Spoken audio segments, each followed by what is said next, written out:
어려움에 놓여 있을 때 진정으로 하나님을 찬양하고 또 하나님께 향한 신앙을 흔들리지 않게 고백해 본 적 혹 있으십니까? 아마도 불평과 불만 가운데서 하나님께 원망을 쏟아버리며 하나님 혹시 없는 거 아닌가 라고 의심한 적이 더 많았을 것으로 봅니다. 어쩌면 이런 식의 반응이 하나님 앞에 자기 속내를 드러내지 않고 꿍꿍이 속으로 감추는 것보다 더 훨씬 솔직할지도 모릅니다. 왜냐하면 참되고 믿고 살아가는 사람은 하나님께 향한 원망과 의심을 통하여 하나님을 더 알아가고 하나님의 일하심을 더 깨달아갈 수 있기 때문입니다. 예수님의 제자 중 도마가 가졌던 의심은 주님의 부활하심에 대한 확실한 체험이 될 수 있었습니다. 하지만 예수님을 팔아 넘겼던 가룟 유다는 일이 발각되기 전에는 제자들 사이에 아무도 모를 정도로 혼자만의 꿍꿍이로 있다가 예수님을 배신하여 스스로 목숨을 끊는 어리석은 사람이 되었습니다.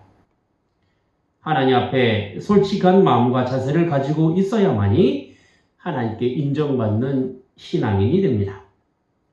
자, 그렇다고 해서 솔직하라고 해서 늘 부정적이거나 불평과 불만 가운데 살아가라는 이야기는 결코 아닙니다. 우리 신앙 고백이 하나님 앞에서 진실해야 한다라고 하는 것은 그 어떤 경우도 하나님을 떠나는 삶을 하나님을 떠나가는 삶을 살아가지 않는 것에 있습니다. 비록 우리의 육신의 연약함과 우리 마음의 괴로움으로 인하여 쓰러지고 넘어질지라도 하나님께 향한 신앙의 방향성은 결코 변하지 않는 것입니다. 잠시의 흔들림이 하나님께 향한 신앙의 표대를 바꾸지 않는 것입니다.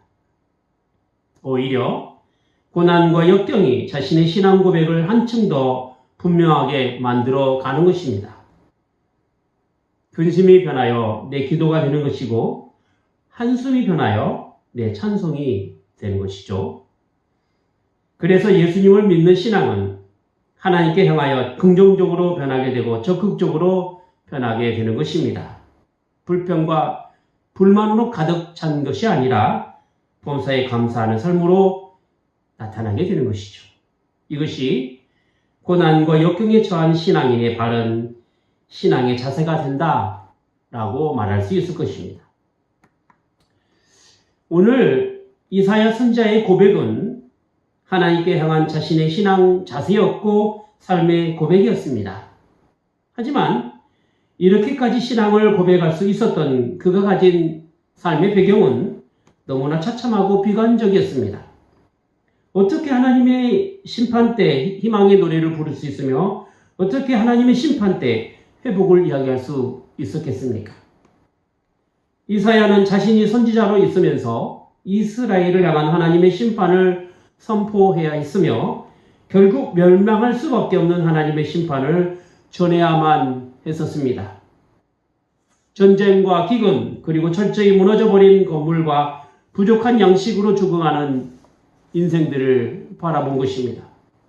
이것은 단지 이방 나라뿐만 아니라 택한 백성이라고 하는 이스라엘도 예외가 아니었고 하나님께서 내리시는 심판은 결국 전 세계에 내리실 우주적인 심판이 된다라는 분명한 사실을 전해야만 했던 것입니다.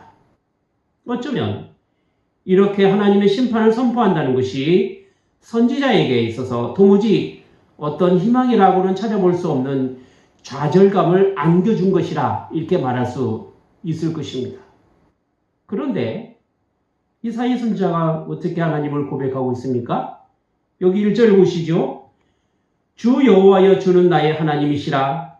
내가 주를 높이고 주의 이름을 찬송하오리니 주는 기사를 옛적에 정하신 뜻대로 성실함과 진실하심으로 행하셨습니다. 하나님의 거룩한 이름을 부른다라고 하는 것은 오직 여호와만이 하나님 되심을 선언하는 것이요 환난 날에 찬송과 영광을 받을 뿐이라는 선지자의 고백이 되는 것입니다. 이방 사람들이 자신들이 믿는 신이 하나님이라고 제 아무리 떠들고 부르짖는다 하더라도 결코 그들은 그 이방신은 인간을 구원하거나 모든 환난을 면하게 해줄 하나님이 될 수 없으며 오직 여호와만이 유일한 구원의 하나님이 되신다라는 것입니다.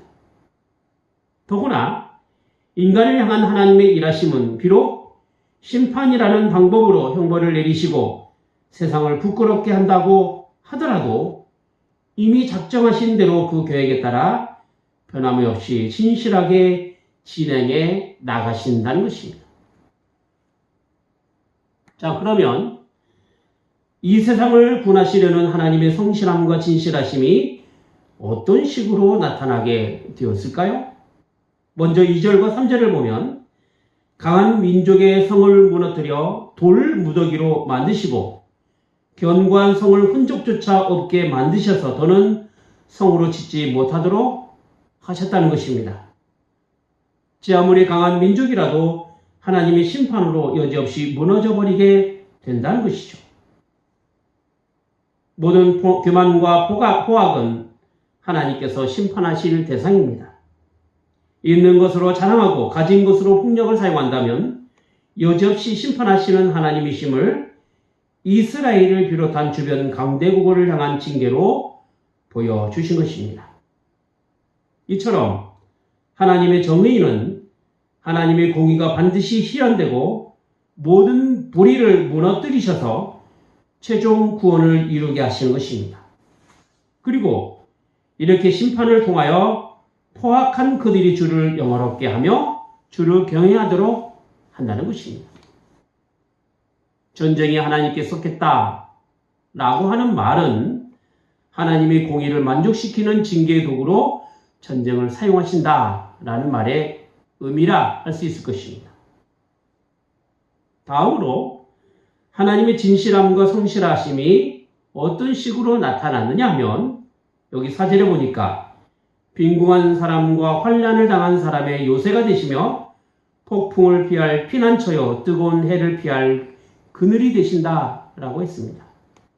그리고 5절에 보면 이방인의 소란과 포악한 자들의 노래소리를 그치게 한다라고 했습니다. 하나님의 진실하심과 성실하심은 사회적 약자를 향한 보살핌으로 나타나게 된다라는 것이죠. 마태복음 11장 4절에 보면 맹인이 보며 못 걷는 사람이 걸으며 나병 환자가 깨끗함을 받으며 못 듣는 자가 들으며 죽은 자가 살아나며 가난한 자에게 복음이 전파된다 하라고 하였는데 주님의 복음은 이렇게 약자를 향하여 있으며 죄인을 향하여 있는 것입니다. 예수님께서 누가복음 4장 18절에 이렇게 말씀하지 않습니까? 주의 성령이 내게 임하셨으니 이는 가난한 자에게 복음을 전하게 하시려고 내게 기름을 부으시고 나를 보내사 포로된 자에게 자유를 눈먼 자에게 다시 보게 함을 전파하며 눌린 자를 자유롭게 하셨다 라고 말씀하고 계시지 않습니까? 그러므로 복음에 따른 삶에는 있는 것으로 자랑하지 않고 가진 것 때문에 교만하지 않으며 썩어질 것으로 욕심내지 않는 것입니다. 비록 없더라도 없는 것 가운데 있게 하시는 하나님의 은혜를 경험하는 것이며 가진 것이 없기 때문에 겸손해지게 되는 것이며 세상 욕심내지 않고 하나님의 것으로 만족하며 살아가는 것입니다. 그래서 하나님께서는 겸손한 자를 찾으시며 없는 것 가운데 하나님의 채워주시는 것으로 감사하는 삶을 기뻐하시는 것입니다. 우리가 복음으로 산다는 것은 이렇게 하나님께서 찾으시는 삶에 있으며 하나님이 기뻐하시는 삶에 있는 것입니다. 복음은 하나님의 긍휼하심의 은혜를 입는 것이기 때문에 마음이 가난해지고 애통하게 되고 온유한 것이며 의해주리고 목마른 것이고 불쌍히 여기는 것이며 마음이 깨끗해지는 것이며 화평케 하는 것이며 핍박을 받는 것이 있는 것입니다.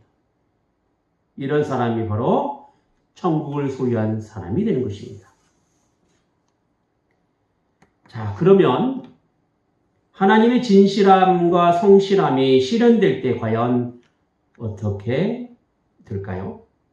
본문 6절부터 8절까지 이사야 선지자는 이렇게 묘사하고 있습니다. 만군의 여호와께서 이 산에서 만민을 위하여 기름진 것과 오래 저장하였던 포도주로 연회를 베푸시리니 곧 골수가 가득한 기름진 것과 오래 저장하였던 맑은 포도주로 하실 것이며 또 이 산에서 모든 민족의 그 가리워진 면막과 열방의 그 덮인 휘장을 제하시며 사망을 영원히 멸하실 것이라. 주 여호와께서 모든 얼굴에서 눈물을 씻기시며 그 백성의 수치를 온천하에서 제하시리라. 여호와께서 이렇게 말씀하셨느니라. 최상의 포도주와 고기로 베푸시는 그 연회는 예수님께서 천국을 비유로 말씀하신 왕의 잔치를 연상하게 됩니다. 잔치에 초대된 사람은 어느 누구도 제한하지 않았습니다. 심지어 지나가던 사람도 강권하여 내 집을 채우라고 하지 않았습니까? 하나님의 천국 잔치는 만민을 위한 잔치자리입니다. 그곳에서 초청받은 사람의 위로가 무엇이라고 하였습니까? 모든 민족이 하나님께 향한 무지에서 벗어나게 될 것이라고 했습니다. 전에는 하나님을 모르던 인생이었고 거울로 흐릿하게 보았지만 그날에는 앞에 가려진 것에서 벗어나 얼굴과 얼굴을 대면하여 보듯이 하나님을 온전하게 본다라고 했습니다. 또한 죽을 운명에 놓여있던 인생이 영원한 인생이 될 것입니다. 고린도전서 15장 54절에 있는 것처럼 이 썩을 것이 썩지 아니함을 입고 이 죽을 것이 죽지 아니함을 입을 때는 사망이 이김에 삼킨 바 되리라 하는 말씀이 이루어지게 되는 것이죠. 그때는 슬픔과 근심이 사라지게 될 것이며 세상에서 받았던 온갖 수치와 치욕이 깨끗하게 씻겨나게 될 것입니다. 하나님의 구원은 우리를 온전하게 하나님 앞에 나갈 수 있게 하시며 일시적이거나 요행이 아니라 영원한 진리로 찾아오시고 만나 주셔서 영원토록 하나님으로 즐거워하는 인생이 되게 하시는 것입니다. 이 세상은 사망이 왕노릇하여 죽을 것을 의지하고 죽은 것에 소망을 두며 죽은 것으로 즐거워하는 인생입니다. 그러다 보니 죽은 우상을 섬기게 되는 것이며 죽어질 것으로 열심을 내다 보니 결국 죽음을 피할 수밖에 없는 것입니다. 하지만 산 소망을 가진 사람은 저 하나님 나라의 것으로 의지하고 소망하고 즐거워하는 인생이 됩니다. 그런 사람은 영생이 보장되어 있기에 죽은 우상에게 절하는 것이 아니라 살아계신 하나님을 섬기는 사람이 됩니다. 하나님 나라의 것으로 살아온 인생은 썩지 않을 하나님의 유업을 받게 될 것이며 결국 그 사람은 영생으로 보장받게 되는 것입니다. 사망을 영원히 멸하시는 그 하나님의 역사심은 우리를 가장 풍성한 상태에서 우리가 가진 기쁨과 감사와 감격이 그 어떤 사망도 그 어떤 죽음이 우리 앞에 놓여있다 하더라도 결코 하나님께서 주시는 것을 방해할 수 없다라는 분명한 사실을 오늘 말씀을 통해서 밝혀주고 있는 것입니다. 우리가 하나님의 백성이 된다라고 하는 것은 하나님의 다스림 안에서 영원토록 즐거워하는 인생이 되는 것이 있습니다. 그래서 하나님을 친히 배웠고 죽을 인생이 산 인생이 되었을 때 우리는 이사야 선지자가 오늘 고백한 것처럼 이렇게 고백해야 할 것입니다. 9절 말씀 보겠습니다. 그날에 말하기를 이는 우리의 하나님이시라 우리가 그를 기다렸으니 그가 우리를 구원하시리로다.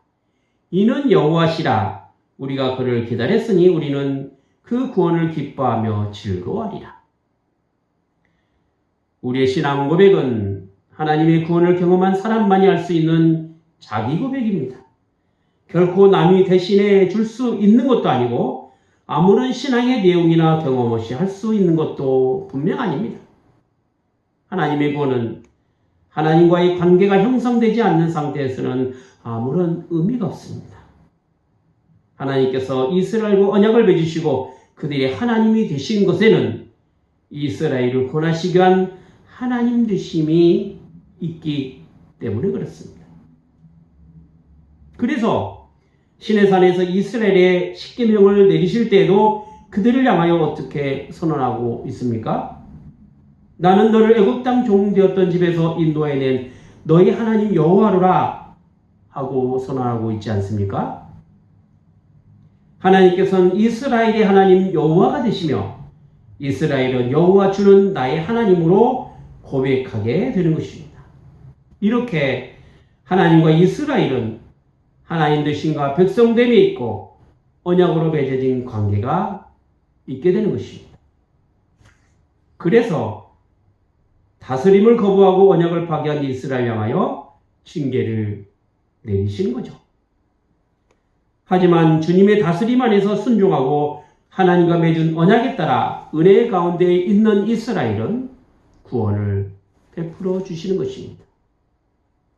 그리고 이스라엘의 하나님께서는 언제나 이스라엘 편이 되어 주셔서 낮에 해가 상치 못하게 하시며 밤에 달이 해하지 못하게 하시는 것입니다. 영원히 그들의 하나님이 되시며 영원한 약속으로 그들을 구원하시는 하나님이 되시는 것입니다. 어떻게 그들을 구원하십니까? 본문 10절에는 여호와의 손으로 나타나신다고 말씀하고 계십니다. 10절부터 12절까지를 보겠습니다. 여호와의 손이 이 산에 나타나시리니 모압이 거름물 속에 초기의 밟힘같이 자기 초소에서 밟힐 것인즉 그가 헤엄치는 자의 헤엄치려고 손을 펴같이 그 속에서 손을 펼 것이나 여호와께서 그 교환과 그 손의 교화를 누리실 것이라. 너의 성벽에 높은 보장을 헐어 땅에 내리시되 진토에 미치게 하시리라. 여기 여호와의 손이라는 표현은 하나님의 능력을 나타낼 때 자주 사용하는 단어입니다. 특히 오른손은 강한 능력을 나타내시기도 합니다. 여기 등장하는 여호와의 오른손은 모압이 밟힐 것임을 예로 들어서 그 능력을 이야기하고 있습니다. 모압은 자기 능력으로 헤엄쳐 나올 것이라 생각하며 열심히 손을 펴서 헤엄을 쳐보지만 결국 그 거름 구덩이 속에서 빠져나오지 못하게 된다라는 것이죠. 또한 요새를 만들기 위하여 높은 성벽을 쌓을지라도 그 성벽을 헐어 땅에 흙처럼 내려지게 된다는 것입니다. 우리가 이방 나라에 대한 하나님의 심판에 대하여 배울 때 모압에게 하나님의 심판이 내려진 이유가 무엇이라고 했습니까? 그것은 그들의 교만 때문이었다고 이야기를 했습니다. 이사야 16장 6절에 보면 우리가 모압의 교만을 들었나니 심히 교만하도다. 그의 거만하며 교만하며 분노함도 들었거니와 그 과장이 헛되도다 하지 않았습니까? 그들은 자신들이 가진 자기 자랑과 능력을 의지하였고 그것으로 교만하고 거만하고 헛된 과장이 있었지만 결국 하나님의 능력 앞에서는 아무런 힘도 쓸 수 없고 무너져버리게 되었다라는 것이죠. 이것이 인간의 손으로 무엇을 해보겠다고 하는 교만과 교활을 물리치시는 하나님의 손이 되는 것입니다. 이처럼 하나님의 능력은 높은 자는 낮게 하시고 낮은 자는 높이시며 먼저 된 자는 나중되게 하시며 나중된 자는 먼저 되게 하시는 것입니다. 어쩌면 하나님께서 나타내시는 이러한 능력이 우리의 삶에 더디 올 수도 있고 우리 생각과 다르게 올 수도 분명히 있습니다. 현상적으로 보면 악인이 잘 되는 것 같고 선하게 살아가는 사람만 피해를 보고 억울함을 당하는 것 같이 보일 수 있습니다. 실제로 우리의 주변에는 온갖 불법과 사리사욕으로 떵떵거리며 살아가는 사람을 많이 볼 수 있으며 반면에 열심히 살아가는 것에 비하여 정말 초라하고 비참한 인생을 살아가는 사람도 많이 볼 수 있습니다. 그럴 때마다 우리는 불공평한 세상을 향한 불만을 하나님께 쏟아내기도 하지요. 왜 하나님은 이런 악한 자들을 그냥 내버려 두십니까? 공평과 정의로 쓸어버리시고 심판하셔서 좋은 세상 만드시면 되지 않습니까? 믿는 사람이라면 한 번쯤 이렇게 생각해 볼 수도 있었을 것입니다. 하지만 우리가 잊지 말아야 할 것이 있습니다. 그것은 바로 하나님의 공평과 정의로 심판하신다면 여기에 있는 사람 한 사람도 그 심판의 대상에서 제외될 수 없다는 사실이죠. 우리가 하나님의 은혜로 산다라고 하는 것에는 죄인임에도 불구하고 우리를 의롭게 하셔서 하나님의 자녀로 부르시고 그 안에서 살아가도록 함에 있는 것입니다. 순전히 내 힘이나 내 지혜로 되는 것이 아니라 하나님의 은혜로 되는 것입니다. 이스라엘이 잘나서 하나님 백성이 된 게 아닙니다. 별 볼 것 없는 변방의 작은 나라를 하나님께서 택하시고 그들을 부르신 것에는 그들의 여호와 하나님이 되게 하시려는 것에 있지요. 그래서 구원도 하나님이 주시는 것이요 은혜도 하나님이 주시는 것입니다. 우리는 그 주신 은혜를 믿음으로 누리는 것이요 그 구원의 귀한 자리를 자신의 선물로 알고 풍성함의 자리까지 가는 것입니다. 심판의 자리에서 구원의 자리로 옮겨주시는 그 하나님이 우리의 하나님이 되시기 때문에 우리는 하나님의 구원을 기쁨으로 기다리고 또 즐거워하는 것입니다. 그리고 하나님께서는 성실하심과 진실하심으로 이 모든 구원을 온전히 이루어 가시는 것입니다. 기도하겠습니다. 거룩하신 하나님 아버지, 하나님의 능력은 미리 정하신 뜻에 따라 일을 이루어가시는데 택한 자녀를 구원하시는 하나님의 그 일하심에 있사옵나이다. 이것은 영원 전부터 약속하시고 인간과 맺은 언약을 근거로 하여 그들이 하나님이 되시려는 것에 또한 있사옵나이다.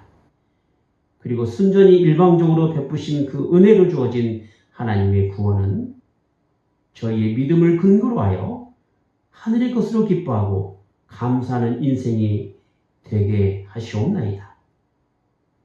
하오니 저희의 기쁨과 감사가 이 세상에 썩어질 것이나 잠시 있다 사라질 것에 두지 않게 하시고 하늘의 보물을 쌓아두는 그 인생이 되어서 영원을 사모하며 구원받는 인생으로 즐거움을 삼고 살아갈 수 있는 저희가 되게 하여 주시옵소서. 주님의 복음이 이 낮고 천하고 소외된 사람들을 향하여 있음을 알아서 저희 또한 하나님 앞에 낮고 천한 존재임을 고백하게 하시고 겸손함을 잃지 않게 하시며 하나님의 것으로 감사하는 귀한 인생들이 되게 하여 주시옵소서. 주 예수 그리스도 이름으로 기도하옵나이다.